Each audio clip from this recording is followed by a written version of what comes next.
Non, non, tu vas te répondre. Dans un café, il y a quelques années.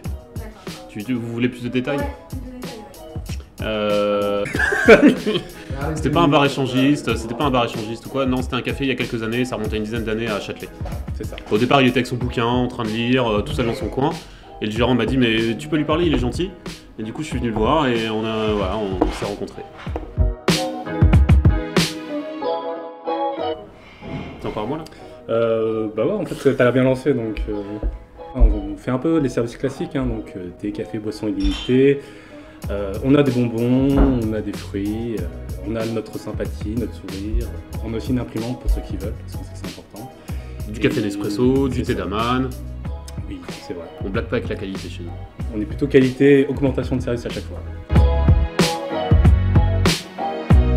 Alors ça pour le coup c'est lui. Alors ouais, pour le coup c'est moi parce qu'on devait trouver un nom et que la plupart des noms étaient pris, donc on a cherché pendant au moins 3-4 heures à trouver les noms qui n'étaient pas pris sur les domaines, et on s'est dit à un moment, Planet Coworking ça sonne super bien, en plus ça sonne global, c'est un peu notre idée d'englober les choses et d'avoir un sorte de réseau, donc on s'est dit c'est un nom parfait et c'était pas pris, donc Planet Coworking vient de là.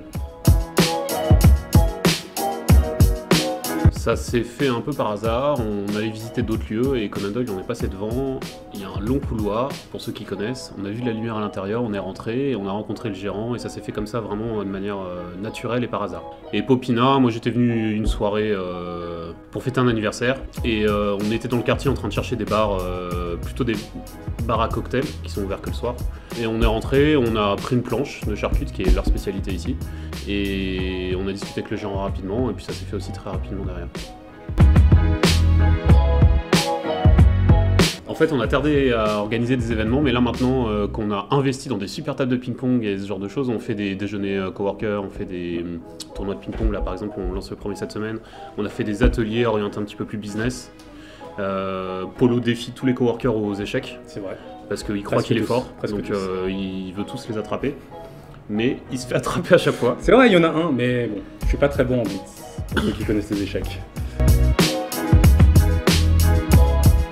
Soit c'est des gens qui sont en télétravail, des gens qui sont en home office ou des commerciaux. Donc ça leur permet d'avoir un endroit qui est complètement différent d'un Starbucks ou d'un café où c'est vraiment bruyant. Les gens qui viennent ici sont en général viennent pour le calme, après pour la connexion Wi-Fi. Comme ils ont le thé, café, donc ils viennent pour l'ambiance. Comme c'est une ambiance de travail, les gens se sentent beaucoup mieux. Ensuite, ça ne nous empêche pas, ils peuvent discuter entre eux. Donc c'est pour ça qu'on essaie de développer de plus en plus d'afterwork, de co-lunch ou de choses pour les réunir.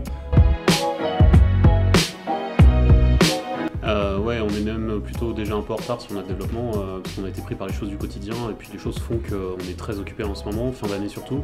Mais oui, on a dans l'idée d'ouvrir d'autres espaces. Il en faudrait encore 3 ou 4 sur Paris et ensuite commencer à réfléchir à la province.